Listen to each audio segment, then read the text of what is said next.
1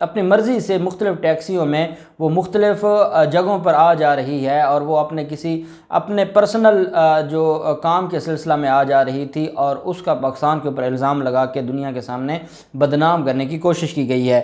ترجمان کے مطابق جو پاکستان کے وزارت خارجہ ان کے ترجمان کے مطابق افغان وفد کو شکایت کی روشنی میں مکمل تحقیقات سے آگاہ کیا گیا اور باور کرایا گیا کہ شکایات میں کیا گیا دعویٰ ثابت نہیں ہوا۔ پاکستان نے مزید معلومات اور سفیر کی بیٹی تک رسائی کی درخواست کی ہے۔ وفد کو افغان سفارت خانے، قونصل خانے پر سیکیورٹی بڑھانے پر بھی آگاہ کیا گیا ہے، اور ترجمان دفتر خارجہ نے کہا کہ پاکستان افغانستان کے ساتھ اپنے تعلقات کو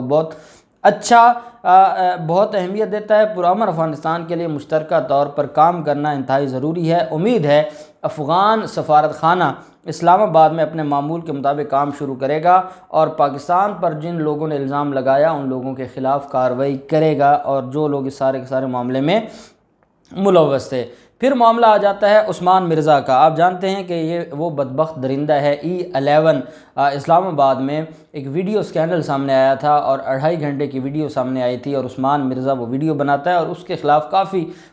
فیمیلز نے الگ سے بھی اپنی اپلیکیشنز دی ہیں۔ ایک ملزم تھا عمر بلال، جو کہ ان کے ساتھ کو اکیوز تھا، اس نے اپنی درخواست ضمانت دائر کی تھی اسلام آباد ہائی کورٹ میں۔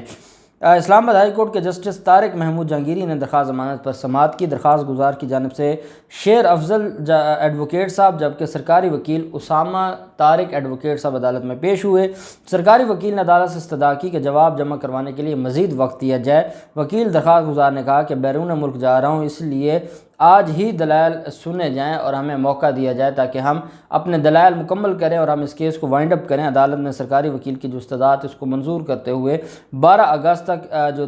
اس کا کیس ہے اور اس کی جو ضمانت کی درخواست ہے اس کو 12 اگست تک ملتوی کر دیا۔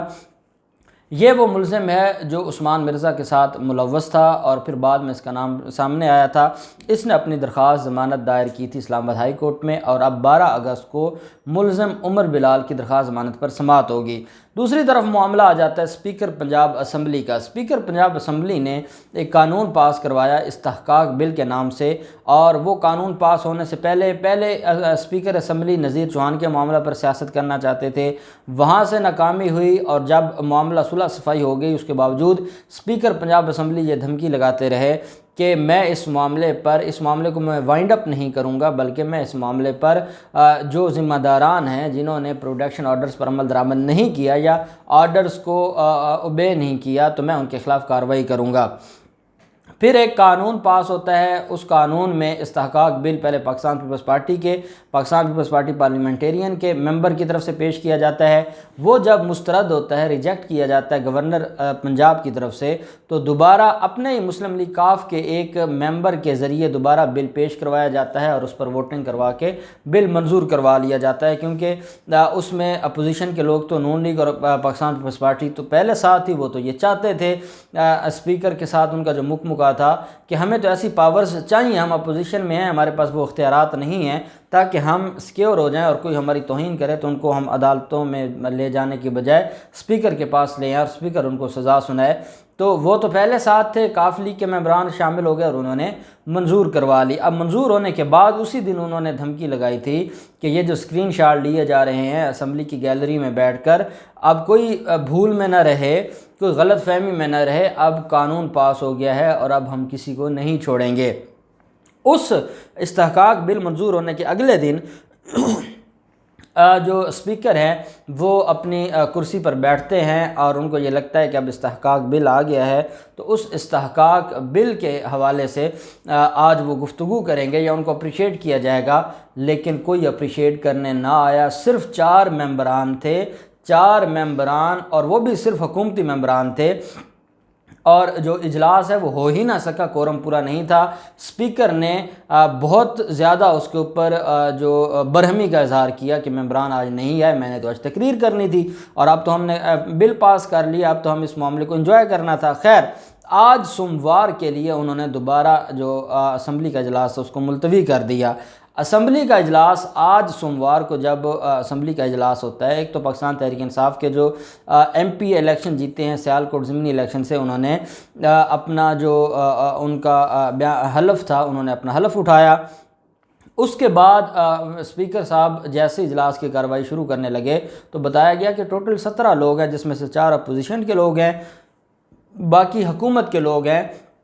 اسمبلی کا تو کورم ہی پورا نہیں ہے، تو اس پر اسپیکر نے کہا کہ یہ کیا ہو رہا ہے، کیا کوئی جان بوجھ کر ممبران کو روک رہا ہے اور کوئی جان بوجھ کر یہ چاہتا ہے کہ اسمبلی کی کارروائی نہ ہو، اور کون ہے جو اس میں رکاوٹ بن رہا ہے؟ اب ان کا جو پنجاب حکومت کی طرف ان کا اشارہ تھا، اب ان سے کوئی پوچھے کہ اگر آپ عمران خان یا پنجاب حکومت، انہوں نے تو یہ اس کے اوپر ورکنگ کر رہے ہیں کہ اس قانون کو کیسے ختم کروانا ہے، کیا اس کو کسی ممبر اسمبلی کی طرف سے کسی عدالت میں لے کر جانا ہے یا اس کے اوپر کچھ اور کرنا ہے گورنر کی طرف سے؟ وہ معاملہ تو ڈسکس ہو رہا ہے اور آج اسی سلسلہ میں وزیر اعظم عمران خان لاہور آئے ہیں، لیکن اسپیکر کو اپنی اوقات نظر آ گئی ہے کہ انہوں نے حکومت کے ساتھ اور حکومت کو بائی پاس کر کے یہ قانون پاس کروایا ہے، اور اس کے بعد حالت یہ ہے کہ 2 اجلاس ہوئے، ایک اجلاس میں ٹوٹل 4 لوگ تھے اور دوسرے اجلاس میں ٹوٹل 17 لوگ ہیں، اور بغیر کسی کارروائی کے اسمبلی کا اجلاس فرائیڈے کے لیے ملتوی کر دیا، اور انتہائی غصے میں تھے اسپیکر۔ اب میں اسپیکر صاحب سے گزارش کروں گا کہ حضور، جو اسمبلی میں ممبران نہیں آتے ان کو تنخواہیں ملتی ہیں، جس اجلاس پر جو اسمبلی ممبر نہیں آتا آپ ان کی تنخواہ کاٹیں، آپ 5,000 10,000 ہر اجلاس پر کاٹیں۔ جب ان کی تنخواہیں کٹیں گی تو پھر آپ کچھ تو کریں کہ جو لوگ قانون سازی کے لیے تنخواہیں لے رہے ہیں، عوام کے ٹیکسوں کے پیسوں سے لے رہے ہیں اور آپ خود بھی لیتے ہیں اور کام نہیں کر رہے، تو آپ لوگوں کا کون محاسبہ کرے گا؟ آپ کو اپنا محاسبہ کرنا ہوگا، نہیں تو عوام جس دن آپ کے خلاف کھڑی ہو گئی پھر آپ کے لیے معاملات سنبھالنا بڑے مشکل ہو جائیں گے۔ تو میں یہ سمجھتا ہوں کہ یہ جو تاریخی ذلت شروع ہو گئی ہے، اور میڈیا پوری دنیا کو یہ بتا رہا ہے کہ اسپیکر صاحب اسمبلی کی کرسی پر بیٹھتے ہیں تقریر کرنے کے لیے اور آگے بندہ کوئی نہیں ہوتا، تو یہ انتہائی ذلت امیز ہے۔ آگے کیا ہوتا ہے جو بھی ہوگا اس کی ڈیٹیلز آپ کے ساتھ شیئر کرتے رہیں گے۔ اللہ پاک پاکستان کا حامی و ناصر ہو۔ بہت شکریہ۔ اللہ حافظ۔ پاکستان زندہ باد۔